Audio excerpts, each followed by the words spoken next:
Oh, he's so tired now. I got so sleepy. You know, people worked really hard in this film. Damon. I have no doubt that they did. And I worked really hard on this podcast. That's why I had to stretch. No, you didn't. Not one of our strongest. Sorry, everyone.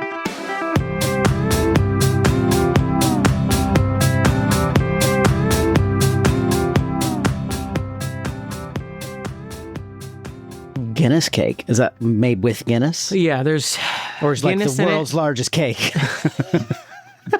It's the world's largest cake made by a gay man. It's a lot of qualifiers just to get There's to been him. a lot of world records. It's a lot really hard of people to doing get stuff in now. the cake, large cake community.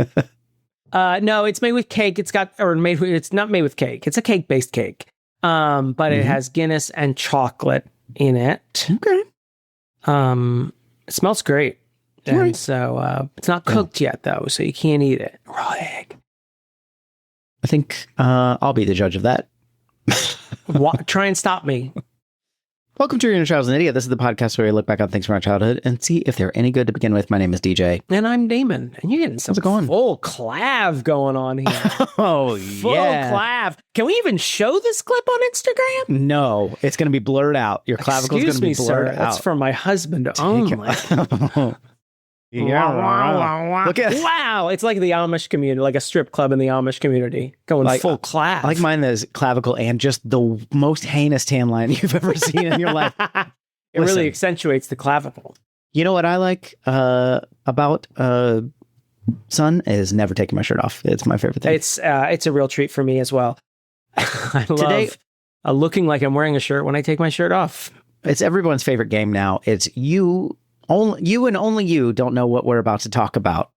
I think you're going to get this one quickly because it's from the late 90s and you've been shitting all over it lately and I'm down to stop it. I can't wait. What was I Specifically- shitting on recently? Specifically in our most recent episode, Waiting for Guffman, you were shitting all over this movie. Drop Dead Gorgeous. It is Drop Dead Gorgeous.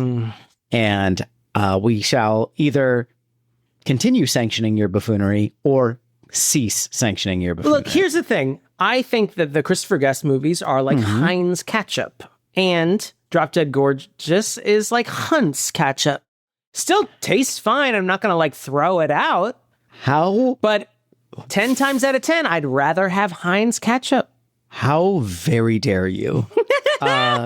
Now I'm sticking up for this movie while also being like, haven't seen it in 20 plus years. So that's why we're revisiting it. This wasn't like important to me when it first came out. I discovered it later when I moved to Minneapolis and it was like a bigger deal. Similar to Waiting for Guffman, where like people that were it was kind of the same people that It is set introduced me to in Minnesota, yeah? It's set in small town Minnesota. Okay. Actually, a friend of mine, Mike Postel, is an extra in this movie. Can't wait to see him.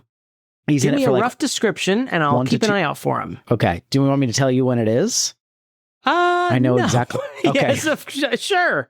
He's a white guy of some repute. Great. In the scene where Amy Adams plays a sex pot Okay. kind of character. This movie is about a bunch of pageant gals who continue to get killed. And it's a dark comedy and starring Kirsten Dunst. And Amy Adams, in a very early role, plays a kind of sexy lady. And she's got a boyfriend in the audience who's like all about her just kind of being sexy on stage. And my friend Mike plays a friend of the boyfriend. Does he have any lines in the movie? I don't think so. I think he woos excitedly. Yeah. I don't Don't think I that don't think counts he has based any on the speaking Screen lines. Actors Guild. I don't know if he got his SAG card from this one. Mike, if you're out there, hello. I hope you're doing well. He asked the director, like, hey, can I throw an I love you in when I woo? And they're like, don't do that. And No, I'm like, oh, we don't yes, have the sir. budget for it. What do you remember about this movie? I remember a friend of mine, Dustin, I think really loved this movie. And I think I associate with Waiting for Guffman. I mean, they're both in the mockumentary style, but I remember coming home from college being all about Waiting for Guffman after having been introduced to it. And, he was like, oh, you should really watch Drop Dead Gorgeous. And so I think that comparison, like setting them not pitting them together, but like Yeah. linking them always sort of made Drop Dead Gorgeous sort of fall in comparison. I've seen clips since. There's a lot of people I like in this movie. Allison Yes. Janney's in this. Kirsten Yes. Dunst is in this. Denise Richards is in this. She is. I love her work as Christmas Brittany Murphy. Jones in that one James Bond movie. Brittany Murphy, Kirstie Alley. Amy Adams. Kirstie Alley and Kirsten Dunst, the two Ooh. Kirsts in this movie. That's too amazing. much Kirsting. Will Sasso is in this. Oh no, he plays the. Oh no, Yes, buddy. What's that? What does he play? he plays the brother of one of the judges of the pageant, and he is mentally differently abled. And Mentally differently abled. We're gonna play that not for laughs at all. I'm sure. I know. I'm sure it'll be dealt with the on the up and up. Nora Dunn. seriousness. Oh, I She's like in Nora this. Dunn. Got a little bit of Thomas Lennon in here as well. So there are a lot of people in this I like, but for some reason it just didn't click as well with me. I think there are parts I like. Yeah. But I think like in the vein of like the mockumentary style, where Christopher Guest feels like he actually has stumbled upon something in a real world, even though there are like bigger jokes out there, broader jokes. This felt like very much like, come on, this doesn't feel like a mockumentary. Yeah, I didn't even connect that they were both It obviously is a mockumentary, kind of, that's the genre.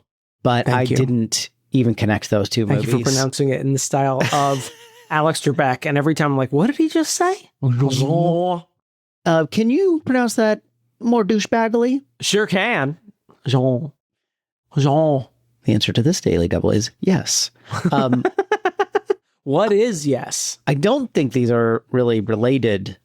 Who other directed than- this? Do you know? Offhand? Anyone is- I would know? I saw it and didn't recognize Martin it. Scorsese. Michael Patrick Jan with a screenplay by Lona Williams. Okay. You might know Michael Patrick Jan as also the director of Hang On a Second, other stuff. I don't know. Hang on a second. He Or is was that in- that he was in the- NPR game? Hang on a second. He was in The State. Oh, okay. I mean, that makes sense with Thomas Lennon. Wasn't He Thomas directed- Lennon a state? Yeah, he guy? directed many episodes of Reno 911, also with Thomas Okay. Lennon. He directed most of the episodes of Little Britain USA. Okay, that's Ooh, I confusing. remember Little Britain USA vaguely. Directed some episodes of Community. Big fan. All right. Children's Hospital. Never watched. Crazy Ex-Girlfriend. Loved. Children's Hospital is Flight also of the Conchords? state related, right? Friends with Benefits. Movie? Series?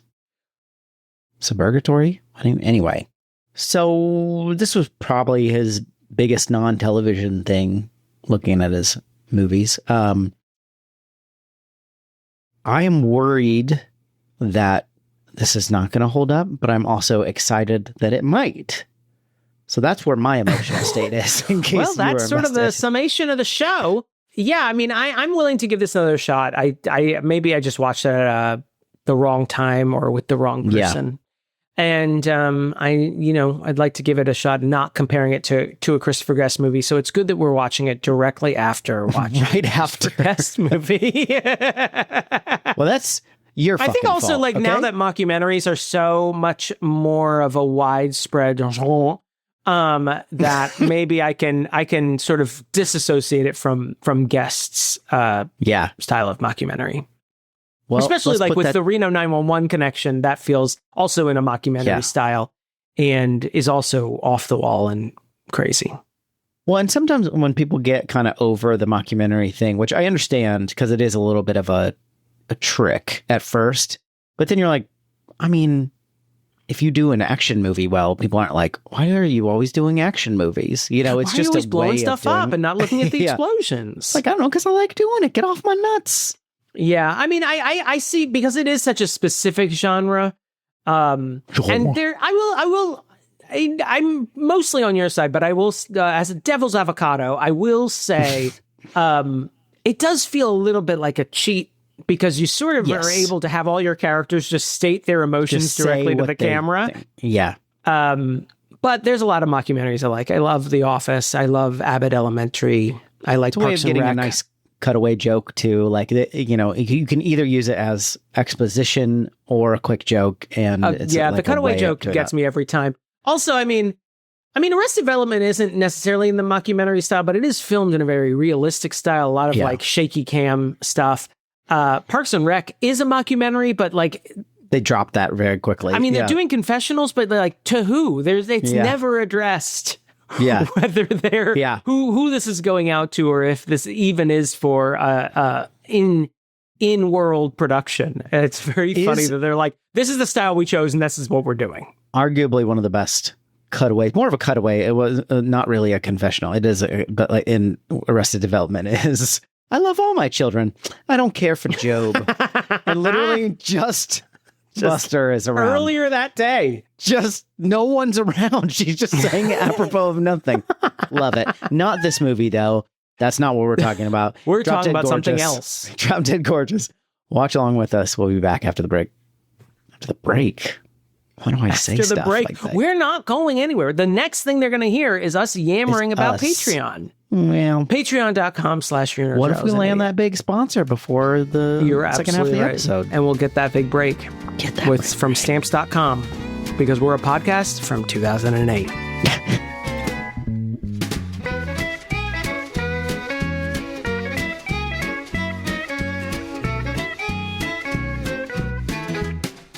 Have you been watching this isn't the commercial, by the way. I'll never make any effort to come up with a commercial. Have you been watching The Fall and Rise of Reggie Dinkins? I have not. I've been enjoying it. Is it good? I did see that it was a Robert Carlock joint, which is usually a home run for me, or at least a solid double. And I think this is a solid double. Okay. I think it's finding its footing, but I have laughed at a few jokes. There she is. This commercial, don't just flaunt your swastika at me. I don't like it. It's not a swastika. It's a Greek-like symbol created by AI. You'd see this in any Greek/Mediterranean restaurant where you can easily get an over-fried falafel. Yeah, why are they often so bad at falafels? I will say a new Greek/Mediterranean restaurant has opened. And you, sir, are no Greek Mediterranean restaurant. And it's, I won't give them free advertising to our thousands of listeners. It's called Nick the Greek. And I like it. And their falafels are soft and not over-fried. Okay. I don't know why I won't give them free advertising. I'm saying I like their products. Yeah, I mean... But you know what else is free advertising, Deej? What? This. I mean, it feels like somebody's paying for this. If you'd like to support this podcast, if for some reason you've listened to this point and you say, these people need money, please go to patreon.com/shows an idiot and choose the tier level of your choice. Don't say choose of your choice. I mean, you can. You I did. Yeah. But I wouldn't. If I could go back in time, I wouldn't do that. Patreon.com/shows an idiot. Go there. Go to there. I want to go to there. I want to go to there. Yeah. Robert Carlock. I don't know if he wrote that line, but comedians. Yeah. Damon, you son of a bitch. We did it. We watched Drop Dead Gorgeous. We sure did. Hey, you DDG. know, sex is good, but have you ever been vindicated on a podcast before? I was going to let you savor it a little bit. I was going to get into it a little bit before I was like, you know, I don't like anything less than when Damon is right. But okay. But first a recap, okay? It's weird that we're friends because I don't like anything more than when I'm right. We have so little in common. Go on. Would you like to sum up Drop Dead Gorgeous, open parentheses, 1999, end parentheses? I would.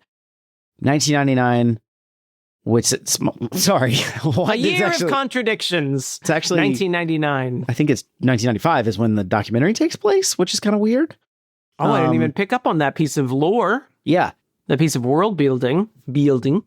Small town, Minnesota. Rosemount, a fictional small town in Mount Rose. Sorry. I think Rosemount is the actual town that it's named after. Melrose, a fictional town in Minnesota, and there's a pageant going on. We're doing a little mockumentary about the contestants in said pageant, including our main character, Amber Atkins, the delightful Kirsten Dunst. And wouldn't you know it, as we go through the preparation for the pageant, some shenanigans are afoot, and some pageant participants are being murdered. All signs are pointing to Becky Lehman, Denise Richards' character, as she seems to be the snotty favorite, and the daughter of Kirstie Alley's character, who's running the pageant and was a former winner. Yes, and as we go through, all of her rivals are being peeled off one by one. We get a little closer look at the judges and their lives, and the pageant participants and their lives and their families. And meanwhile, each girl in Becky's way, gets offed one by one, or anything remotely in Becky's way, including a little crush of Amber Atkins. Mm-hmm. He gets seemingly murdered, but we at the end we realize this that was one. actually I want to put a pin in that because I'd like to return to his murder because it seems odd. Go on. Less shenanigan-y, more just straight up shot in the head. It's revealed after Becky does win, and she dies in a fiery accident of a unfortunately made parade float.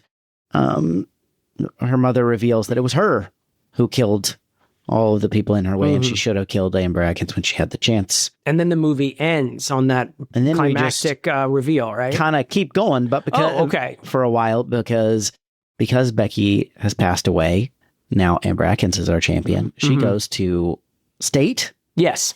She goes to state where she wins because of another unfortunate accident, because all the other participants eat bad shellfish. That's great. And so then the movie ends with that reveal that they all died from shellfish. Oh no, my friend. So we continue on as we realize that she goes to regionals, the finals, nationals. Whatever? I think she goes to nationals because she goes to the headquarters of the cosmetics company that runs the thing.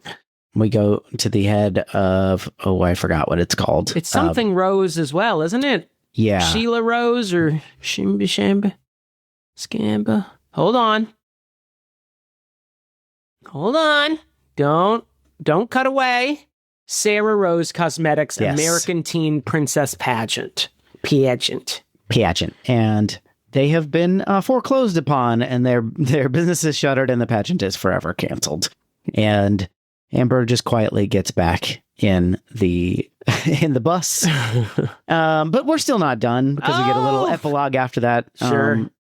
Kirstie Alley's character is having a fine time in prison, makes some friends, but then escapes, vows revenge, and then goes on a shooting spree. Mm-hmm. That's funny. That's funny, I guess. And then Amber Atkins, I for one enjoy it.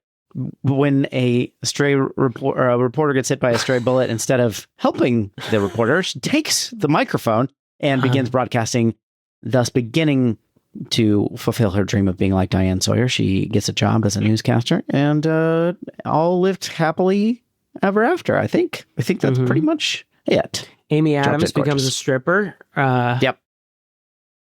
Other things happen, I guess, to the other contestants who I wasn't as familiar with. There were, there's Brittany Murphy's character. Do you want to just go through the pageants? Wanted much more. Yeah, we can. I want to see if I can get should we start with, what's her name? Should we start with Kirsten? Yeah, Kirsten Dunst. Amber Atkins. Let me pull up a cast list here so I can get character names right, because I'm very bad at that. Bad enough at actor names. Amber Atkins, Kirsten Dunst. She seems to be actually good-hearted. She works she just has a job at a funeral home doing hair and makeup, but she practices her tap dance while she goes to and from work and while working, which is funny. And she also works in the cafeteria at school. So she's like, she's from a trailer park. She's from a poorer family. She also goes to visit the current reigning princess, who in the anorexia and bulimia ward of the hospital, where Mary she combs her Johansson. hair and sometimes big chunks of it fall out. Yeah, Mary Johansson. We have a few things to talk about. I don't know. Do we need to go to the problematic corner immediately, or do we go later? Let's go later. Hold it. We got 20 miles until the problematic corner. I think you can hold it. But that's the basic gist of Amber. What do you think of Amber Atkins? What do you think of Kirsten Dunst's turn as Amber? Also, I think very good tap dancer. She actually she's actually talented. Her talent portion of the pageant, when we finally see it, is she's pretty good at tap dancing. I mean, I don't know much about tap dancing, but it was entertaining. Yeah, I mean, we never see her face in the same shot as her feet, but it's her obviously character. not Kirsten Dunst. No, she is talented. She's a sweetie pie. Maybe almost cloyingly sweet, like built up to be the sweetheart of the movie. I had no problems with her. I like Kirsten Dunst in general. I really wanted to like this movie, Deej. But I feel like, well, I'll just say, her character is cute, but not my favorite part of the movie. She's a very sweet lady. Yeah, she's every once in a while shows a little bit of personality. She does eventually fight back against Becky when she thinks that Becky took her costume, which she didn't, by the way. Her mother did, but Becky still acts like kind of still a a total her. bitch. Yeah. But then they start getting in a fight. So that's like the first time that she kind of fights back. And then there is a moment that I think is the funniest kind of actually she has some personality, is when they're talking about Diane Sawyer and Allison Janney's character, which is it's not her mom, which we were mistaken in the intro. It's her mom's friend. Yes. Like, she lives 2 trailers down. And Loretta, she, at one point, she gets her a very similar dress to Diane Sawyer's dress that she had. And she says, but not a size 10. Diane was a little hippie back then. And then Loretta goes, not our girl though. And she goes, no, oh no. Keeping it toy. I just thought that was funny. Yeah, I mean, I like that. I really liked Allison Janney's character in relation to her. I mean, I understand our mistake. One of I mean, this is a minor criticism, but I like Ellen Barkin as an actress, and I think she's okay in this, but she almost is rendered obsolete, and Allison Janney sort of steps into the maternal role with Kirsten Dunst's character. And I kind of was like, I mean, she takes her to state and nationals. She has probably my favorite line in the movie, where she, at the end, when after Denise Richards dies in the flaming float accident, they're at the funeral and she's crowned almost like LBJ taking the oath of office. And she's crowned at the funeral, and Allison Janney says, see, good things happen to good people. And Kirsten Dunst goes, really? And she's like, no, pure bullshit. You're lucky as hell. You might as well enjoy it. Yeah, I'm not sure why, like, story-wise, why they did that. Why they didn't just, cast. It felt like she existed to be blown out of the trailer in the first attempted murder of Kirsten Dunst's character, and then have a beer can fuse to her hand, as like a sight gag, and then later lose her hand entirely, which never paid off in a way I think they really banked on it to pay off. Mostly because I was like, I feel like the aluminum, once it cooled, would just pop right off of the hand. Or get, it might be like a skin graft situation. I don't know. I'm not a surgeon. Don't think you have to take the whole hand. Yeah, well, and I'm not a surgeon either, as were the writers of Drop Dead Gorgeous. She also is pretty abusive. Like, she actually hits Amber when she was thinking about quitting the pageant, and she's obviously like not doing well in the hospital in that moment. But still, she's not particularly. She's kind of more goading than supportive. Like, she's making Amber do this. Like, she is the kind of main motivation, which makes it weird later when she's removed and there's kind of a warmer, like, the Aunt Loretta, the Allison Janney's character, is not exactly soft, but she's much warmer to Amber, and she's funny. She's a great actress. It's a very charming character, even though she's rough around the edges. Yeah. And that seemed like a much better dynamic. And I don't know if they always intended it that way, or they kind of discovered they're like, let's just kind of do What this. if she just does Let's lean into this. But yeah, I completely agree. Like there's a lot of more warmth with Allison Janney's character. I think she's a lot funnier. I get the feeling that Allison Janney knows exactly what movie she's in, and I think she takes what little the script has for her and she really turns it into gold. I think she's really charming. She's hands down my Catherine O'Hara nominee for this. Yes, seconded. She's my favorite.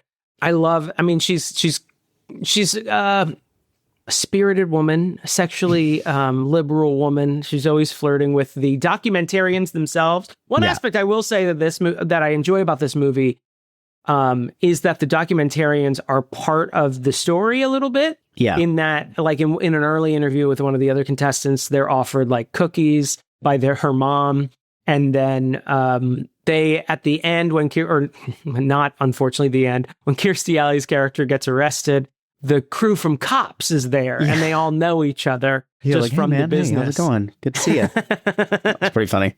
And Allison Janney's character is constantly flirting with them throughout the she does movie. Get laid eventually. At she State, does. I think. She sleeps with one of the bartenders at State. Yeah. But yeah, I liked Allison Janney's vibe more than Ellen Barkin's vibe. There was it was a little too dark, I think. It was like, it didn't feel like these two people are related. Like at one point, early on, Kirsten Dunst is like showing the guys her outfits and like her routine, and Ellen Barkin goes, "Who are these guys?" And she's like, "Oh, I'm just telling them about I'm just showing them all my wardrobe and stuff." Yeah. And Ellen Barkin's like, "Well, make sure you get the money first." Yeah. And then walks out. If you're gonna take your top off, make sure you get the money first. What do you think about Denise Richards, Becky Lehman? I like Denise Richards. There was a lot of ephemera around Denise Richards that I loved. I love her being in the Lutheran Sisterhood Gun Club. She's there at the shooting range, and she said that her mom got her this gun, and the card said, "Jesus loves winners," which prescient at the time. I mean, that feels very like, you would be head of Homeland Security at this point. Yeah. She is basically Kristi Noem, so that's nice. Absolutely. Yeah, I really liked her. I especially liked Kirstie Alley's character as well. I like the reveal at the end that she is the one who has been, creating her Alexis's misery.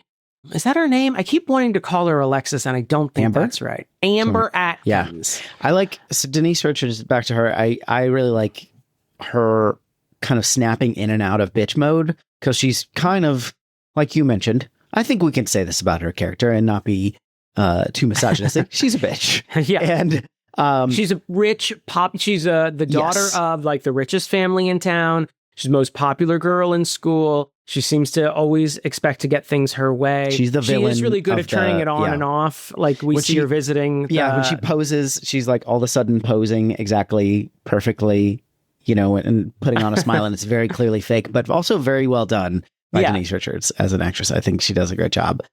Kirstie Alley, you can see the kind of faded version of that. Like she has a harder time turning it on and off. It seems like she is just kind of stuck in bitch mode, but like she's kind of, when she's talking to the camera, she's trying to kind of put it on, and then also just being distracted by the basketball or by the wrestling team boys. It was a funny moment. Hi to the folks. That was pretty funny. She gets some funny moments, and I also like the reveal. It was, I don't know how much I was worried about the murder mystery the first time I saw this movie anyway, because you just kind of assume it's Becky, and so the fact that it's not just kind of goes like, oh, okay. Which raises the question: why does Kirstie Alley kill the popular kid? How does she even know to kill the popular kid? The guy who had a crush on Amber. Yeah, obviously, there's some unspoken or unseen scene where Becky comes home and complains, and then we also have a moment before that where Amber is like talking to, I can't remember his name, the boy who was killed, but when she's talking to him, she's like, sorry, it's been real busy down at the funeral home. And he's like, they both say together, hunting season. So it's kind of foreshadowing that he comes in his hunting hat and has been shot. Okay. Do you want to talk about the other contestants a little bit? Yeah. We've got, you mentioned Amy Adams. She's the kind of sex pot. She's character. a cheerleader. Her boyfriend is on the wrestling team, or is he a football player? I don't remember. Her talent is cheer, obviously. Yes. I liked her. I mean, I think I can't tell if I'm like latching onto her because she's Amy Adams, Oscar nominated Amy Adams. She's funny in this.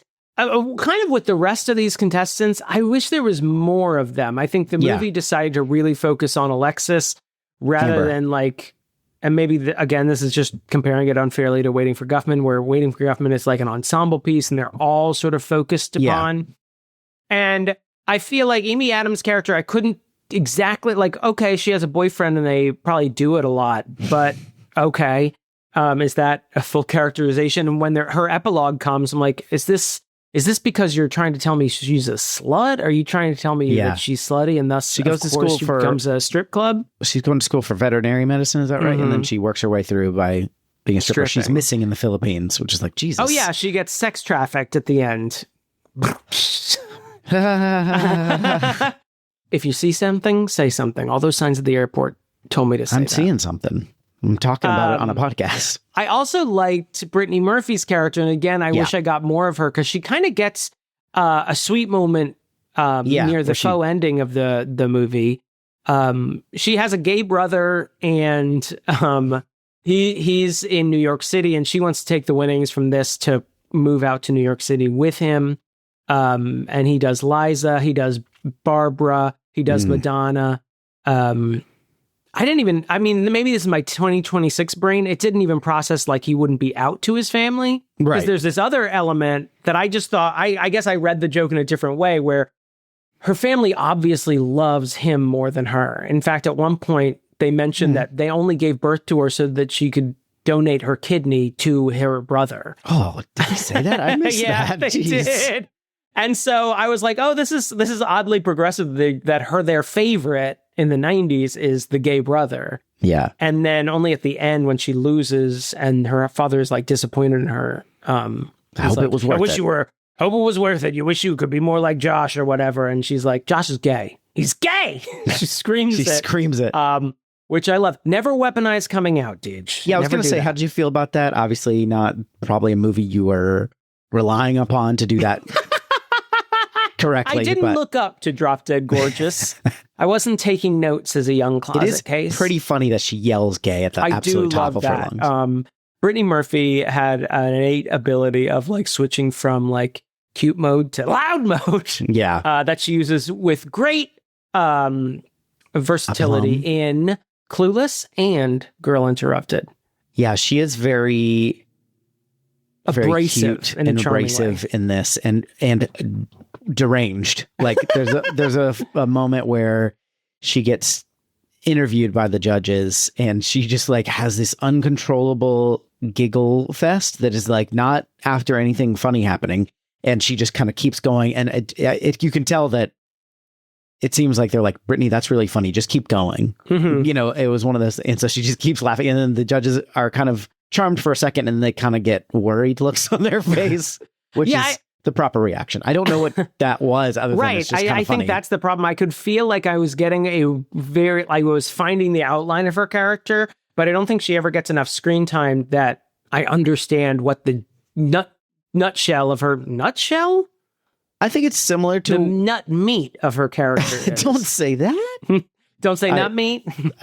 I think it's similar to Waiting for Guffman in the sense that aren't these kooky characters, but they do get less fleshed out. So it's just kind of, you just get the kookiness. You don't really get. So it just feels random. Isn't this so random?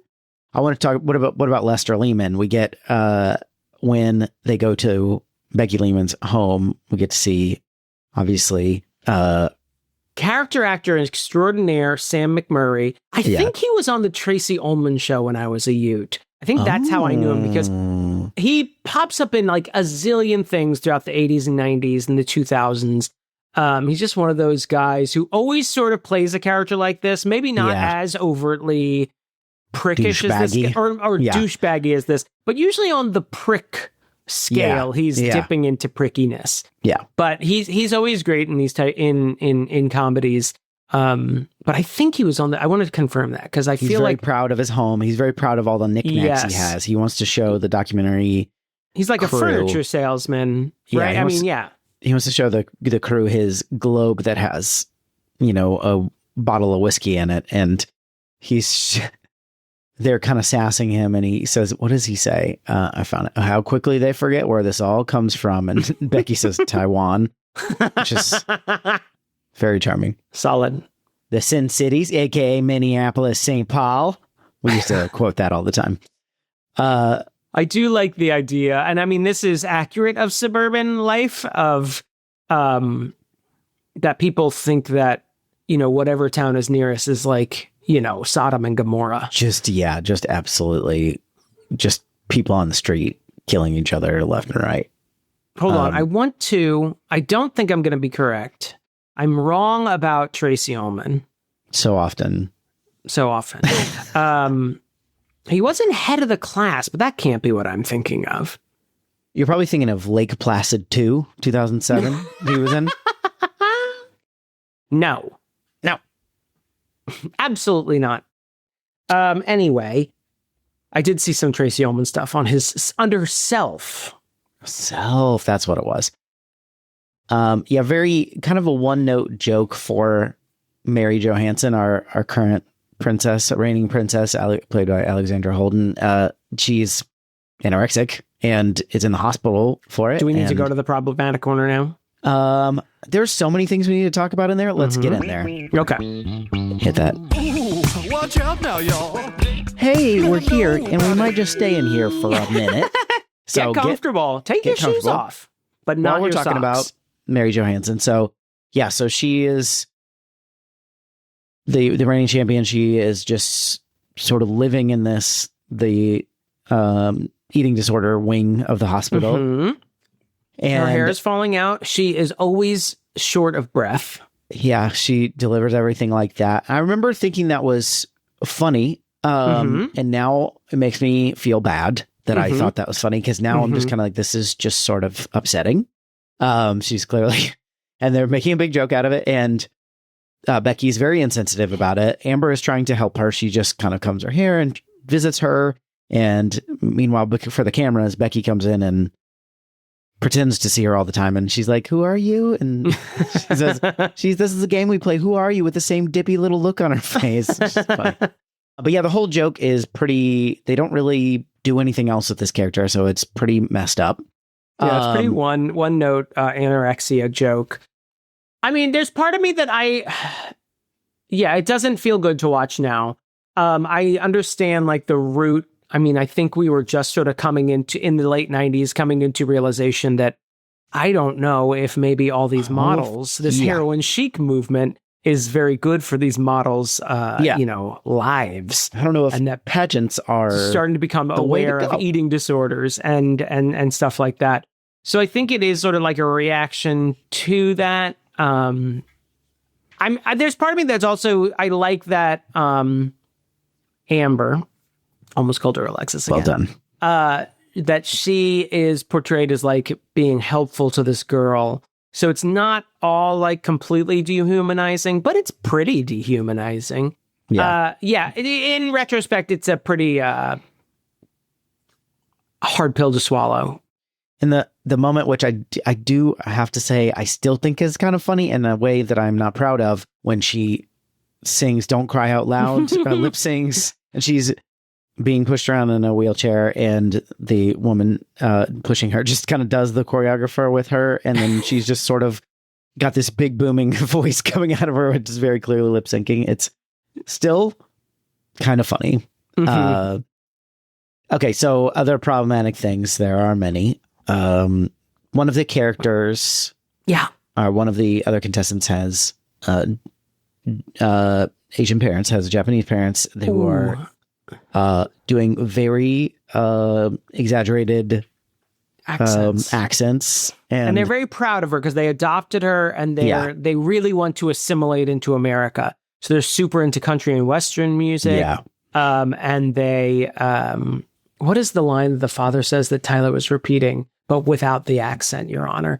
Let us go on the record. What does he have that I do not have? Or something like that. They were talking about how much they look. But then they like have a turn where they also have a Japanese daughter who they hate. Well, yeah, she's mad because the white daughter gets all the attention, I think. Right, and then she also doesn't speak English, so the father screams at her to speak in English. Doesn't he call her like a terrible name too? Oh, I missed that, but that was pretty he calls offensive her a in bitch. general. Yeah. Everything Lester says is intentionally offensive. Right. He kind of is lecherous. He's slapping his assistant on the butt. And I think who is the other judge, right? Yes, his assistant is the other judge. Who is also the layer of corruption. Who is also the writer of this movie. Is she? Okay. Yeah. So this was... I was wondering because she never says anything, but the camera does linger on her a lot, or she doesn't say much. Lona Williams is the screenwriter, and this was kind of based on her experience in pageants, apparently. Okay. In small town Minnesota. And so that's where this kind of all came from. And there's also another judge played by Matt Malloy, John Doe, but D-O-U-H is his name. He's the town pharmacist, and he is pretty gross. Like he keeps saying, I'm just watching the young girls, the contestants. He keeps saying that. Yeah. And he's obviously, I mean, I noted that his name was John Doe, D-O-U-A-G-H. And then it's obvious that he is a previously convicted sex offender is the vibe I got. And that's why his name is John Doe. I don't want to give him that character too much attention, but he at one point is holding a video camera when the girls are practicing their dance, and the camera's just on, like the documentary camera is just on him, and he's like, this is just it's just a camera, and just keep it in the glove box for accidents or whatever. And then he's like, you guys got a camera and no one's accusing you of anything, right? Just, I gotta say, that's kind of funny. He has a couple of funny lines. He's kind of the head judge. He kind of speaks for the judges, and it's also like kind of feels like could be a real situation. Like, why would you want to watch this team? Yeah. And obviously they're sort of volunteering to do this. So what kind of motivation is there for people to volunteer for this? Yeah. I mean, I guess he is. I don't want to defend it at all. But, No. I mean, I didn't mind this as much. He is supposed to be a creepy character. Yeah. He's not supposed to be a good guy. Again, it like never goes any further than that. He's kind of like, that's the character. That's the joke. Yeah, that's the whole I will say I like this actor. He shows up in a lot of stuff. What I know him from is At Home with Amy Sedaris, where he plays like the wealthy Southern neighbor named Leslie of Amy Sedaris's character. And Amy Sedaris also plays his wife at the same time, different character. And that's what I knew him from, is that he sort of plays this almost, he's kind of got a Lindsey Graham, like, what secrets do you have in your closet type Southern old man. He's a good, like, nebbish, dweeby guy. He's in paradise right now if you're watching that. And I think at the time, in 1999, this would have been like, we're making fun of guys who are leech on teenage girls. Which, let's... I mean, I guess. I feel like if it was funnier, I would have given it a lot more leeway. Yeah, it wasn't incisive, really. It's kind of just him leering at girls, and it's like, gotcha.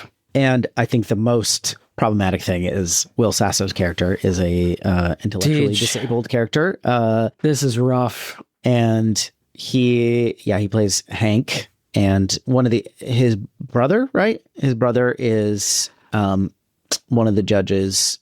I thought, is it not father and son? No, I don't think so. I think they're brothers. Okay. I could be wrong about that. But why can't I find him on the cast list? He's the guy from Richie Rich. What's his name? Will Sasso?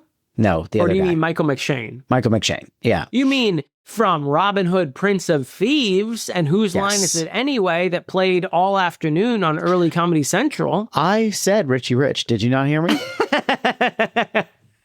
So, yeah, he's I thought they were brothers, but anyway, they have the local hardware store, and so he's taking care of Hank, I guess. And he's intellectually disabled, Hank is, and he's just sort of in a way that is not sensitive at all and not kind to people with intellectual disabilities. And this movie uses the R word a lot.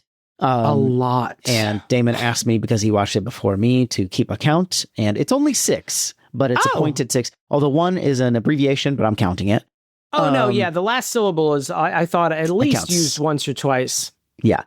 But yeah, they just refer to him as the R word. Like that's what he is. He's the town. And also his portrayal is like every high school joke. Yes. Like at one point he has pulled his zipper down and has, I presume, his penis out, since it's noticeable to Brittany Murphy's character, who refers to him as the R word. The R word has his pants unzipped, and then later he has his whole pants off during the interview section, and then later, like, he gets into a fight. He's constantly being hit by his brother, which is also not great. At one point, he like turns violent and then starts crying. Like the whole thing, like every moment he's on screen, I'm like, I don't like this, and I resent that I'm being forced to watch it. Yeah, Harold, is Mike McShane's name. He's in the cast picture. He doesn't have any facial hair, and did not recognize him at all. Yeah. And I think he's lost a lot of weight as well. Well, time is something that comes for all of us. I really thought I could have gotten out of it. Yeah. So, I mean, the whole character is problematic. This is the kind of thing that this corner was built on, brick by brick. It's really takes you out of the whole thing, coming in, watching it in modern times. You're just like, no, please, God, don't make this the whole arc of the character. It is then.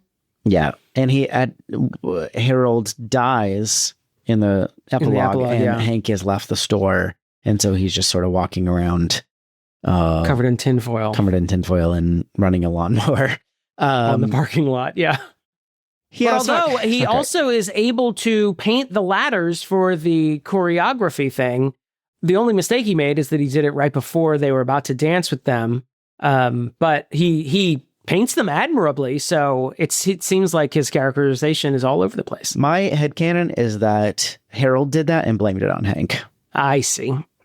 So I just made that up. But I love headcanon for things like Drop Dead Gorgeous. I have a whole world built in here.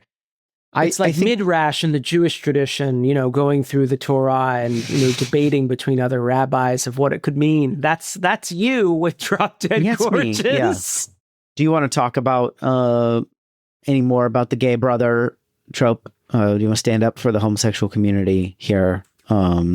No, they know what they did. Token. They know what they did. No, I mean, I didn't feel like. I mean, it's pretty basic '90s representation of the gay community.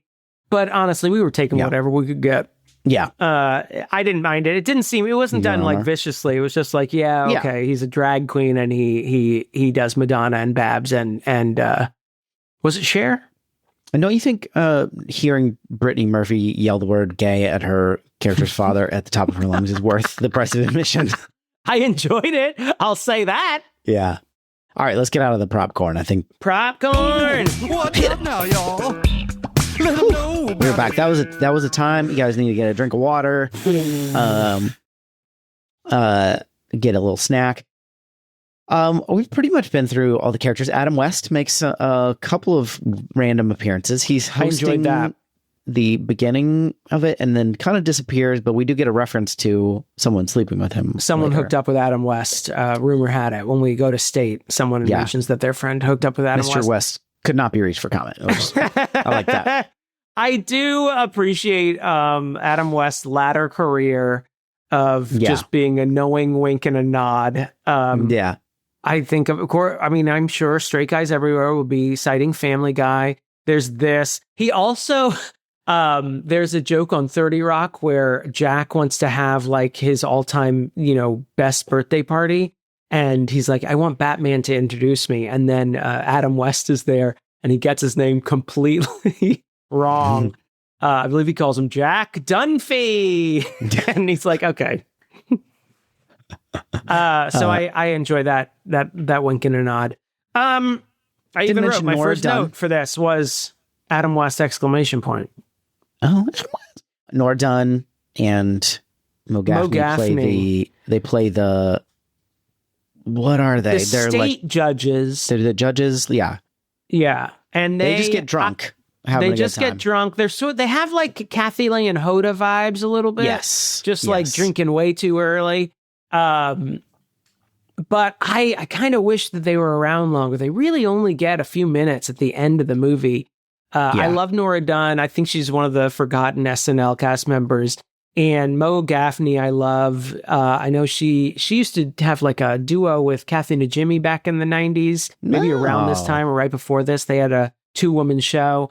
She also pops up on Absolutely Fabulous for a really deranged character, a very new age American that none of the British people like.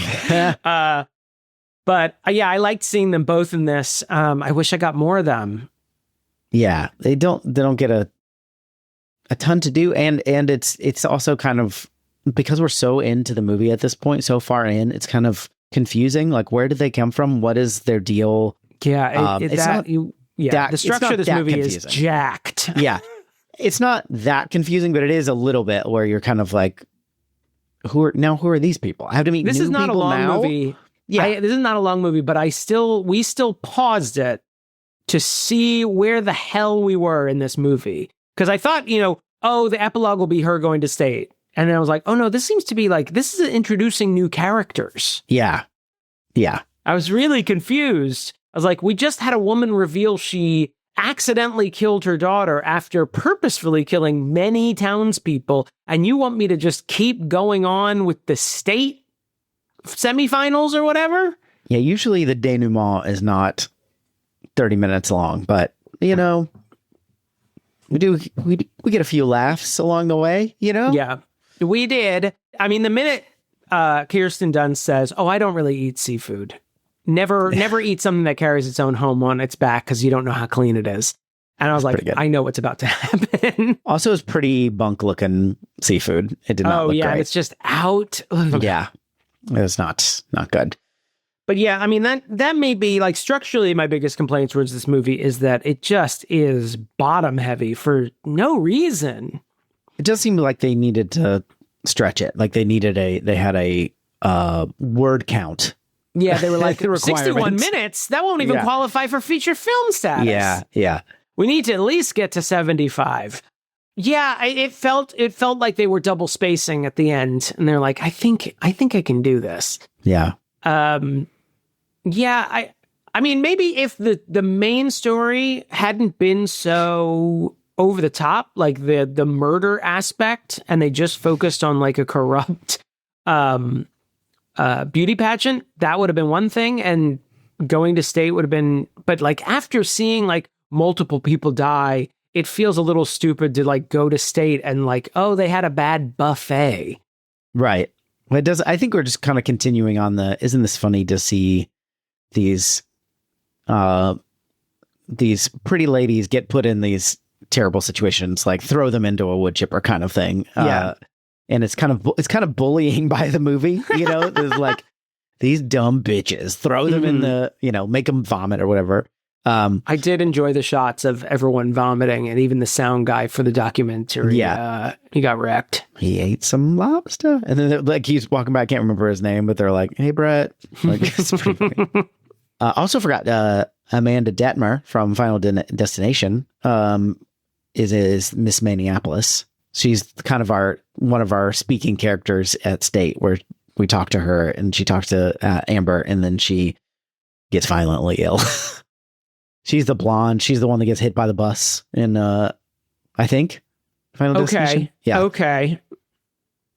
Yeah. Yeah. I only know that because I looked her up. I was like, where's that lady from? She's from something. And she was about this age. Just have to shout out my friend Mike being in this movie. He doesn't have any lines. So Oh, wait, I was supposed to look for him. there's definitely 3 sightings, possibly 4. At one point, he's out of focus in the background, and there's another guy in the Amy Adams boyfriend friend group who looks very much like, has the same look. And so I don't know if it's that guy or my friend Mike, but Mike gets almost all of his shots, I think, are in the audience in the pageant where he's just sort of cheering. He's like the guy to, if you're looking at him, to the right. So he's Amy Adams' boyfriend's friend. Yes. Yeah. Gotcha. An extra. This does bring up a thing I was confused by. The boyfriend was so excited for Amy Adams. He cheered her on. He was like rabidly excited even when she's named second runner up. He's like cheering like a maniac. Supportive. And then when they're leaving, he's pissed off at her. Did I miss a meeting? I didn't notice that. He said you're the first loser or something. Oh, he said that to her? Yeah. I missed that. Dang, that's not cool. Don't do that. I thought he was a nice, supportive boyfriend. That's too bad. No, he's not. He's not. Deej, he's not. I've got a couple of quotes that I want to get once we're there, but I am out of things. You might be on your own. I've already worked my quotes in. Okay. I texted you this one because I really liked it. One of the girls has nothing to say to the documentary crew at one point, and then goes, "They remade my belly with skin from my butt." She had the procedure. Got attacked by her own dog. Yeah. She was another contestant. Her whole thing was like, she had a tiny wiener dog, but she used to have a great shepherd that attacked her because she had like beef jerky German in her pocket. Yeah. She does like dog barks. That's her talent. That was very weird. I was like, I would. Yeah. Tammy Curry is the first. She's the first murder. There are only 3 deaths in this. 1 attempted murder. Well, 2 attempted if you count the mom getting attacked instead of Amber. Right, and then the light almost falling on the Alexis. Didn't fall on Amber is her name. Ended up falling on the girl who was obsessed What's wrong with me? With sign language. I didn't connect to these characters at all. Yeah. I don't know. I feel like it's easy to remember Amber Atkins. That's a good. I don't know why I'm trying to make it Alexis. It is. This does have a similar, mockumentary feel to Schitt's Creek. So I don't know if you're connecting those 2 things or a little bit Alexis. A little bit Alexis. Let's talk about that. Who would be the Catherine O'Hara of that? I wonder. But I wonder who would have won. I wonder who was the one who kept me watching Schitt's Creek all through the seasons. Tammy gets an interview early on. She's kind of more of a jock vibe, a little bit of that kind of thing, but wins everything. She's the president of the gun club or whatever, and she loves to take a ride on the tractor and always wants a cigarette afterwards. We find out later, which is... But at one point... I mean, is she lesbian coded? I got that she was lesbian coded. Yeah, a little bit. And at one point she's talking about her patch. She has a patch on her jacket for being... the president, and she kisses her bicep and goes, "I love that one." I think about that all the time. I don't know why. You got some lutefisk in your hair is something that's pretty charming. When Becky drops the tray right in front of Amber as she's supposed to wash it, Alexis, and then they explain that the librarian has to explain what lutefisk is, which I like. She's another character. The librarian is another character actress, and I think she's in. Hold on, is it Claudia Wilkins? I believe on this cast list. I believe she's in the Coen Brothers' A Serious Man. Okay, as the rabbi's secretary, the final rabbi boss that he goes to see in A Serious Man.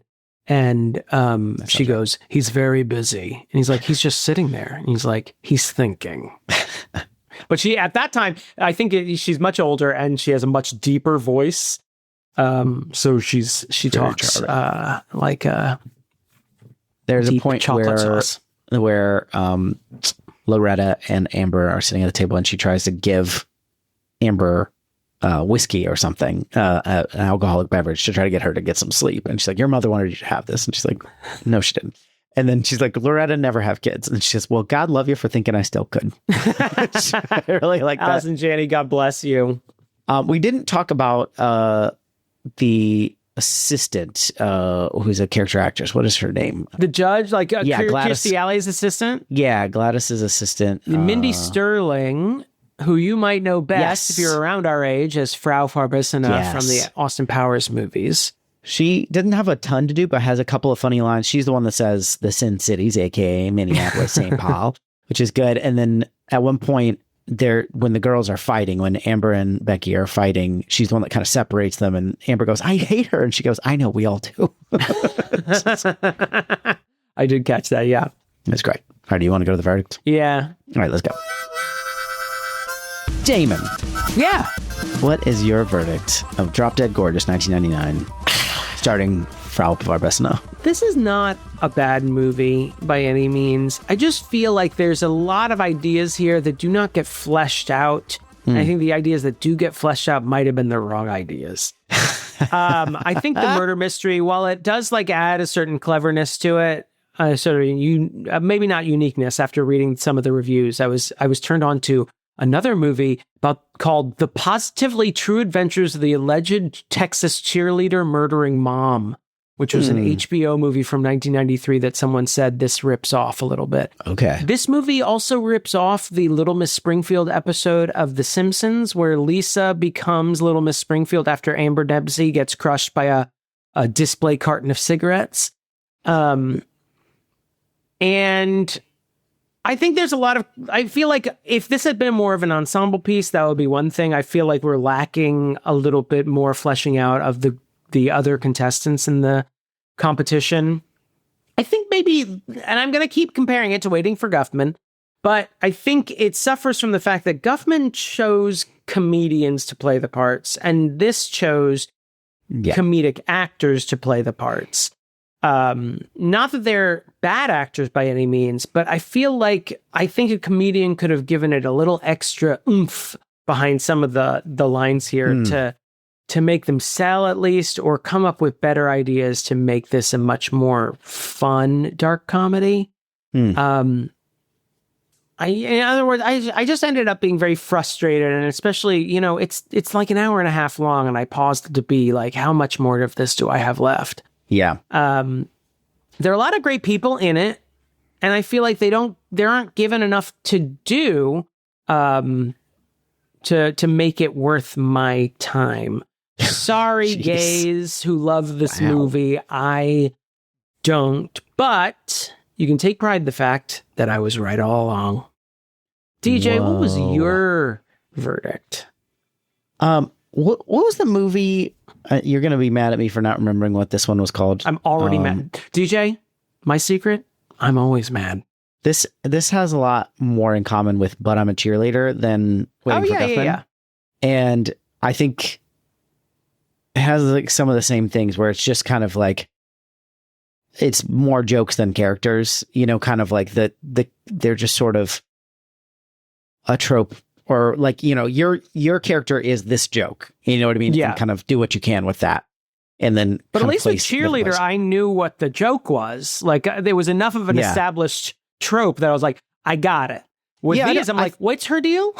I think there's a layer of having lived in Minnesota for a short period of time and being surrounded by people from the area. I think there's a little bit of that kind of that ties into it, that maybe as people who didn't grow up there, like you and I, maybe we miss some of that. Or I feel like I got a little bit of that by proxy by just being around people that watch it. But like, I didn't grow up with Lutefisk in the cafeteria, so I'm kind of like, okay, that's kind of funny, I guess. But it's not so funny because of like, I grew up Lutheran and I know exactly all of these little tropes and these accents and thinking the Twin Cities are this crazy thing. But I think there's some charming things here. There's a lot of funny ideas here, and there's a lot of still moments that I think are funny, but there's a lot of really problematic things that are, this is the problem that happens when you try to make something edgy later. Is that sometimes it doesn't go so well. Sometimes it ages like milk. Yeah, and some of the things that we do like 30 Rock, when we go back and we look at, you're like, hey, that one not so much. Or that one you were actually right, and it's not so much funny as, just kind of upsetting. And yeah, but there's things like Will Sasso's character is just egregious. It's terrible. It's not funny. And it's really, although I can, and this is not defending the movie, but it's very much of the time. There's a thing that boys would do in the 90s is like make the voice, and do that kind of thing. And it's like a character thing. Boys of the 90s did a lot of things. Yes. It usually didn't get committed to that's not a defense of it. That's not a defense of it. No, I know what you're saying. As far as an accurate part of the time.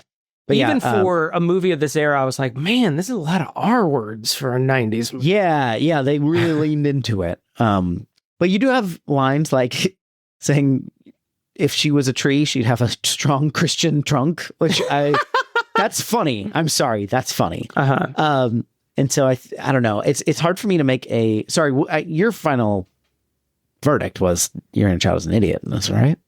That was my final verdict. Okay. Yes. Would you like to borrow it?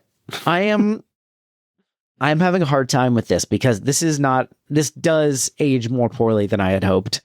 And so I'm going to say your inner child is an idiot, but I'm not going to say it does have some funny moments. And I don't think that you're going to be completely, like, if you haven't seen this in a while, but you liked it, I don't think you're going to be surprised by anything. But if you have never seen this, but are like, oh, I need to go see this, put it on your list. I'm like, yeah, maybe not. Wait, I want to be clear. My review, we said your inner child is an idiot. That was my review. Yeah, what did I say? I don't know, but now I got all tied up in our review system that has 90% of the same words. Yeah.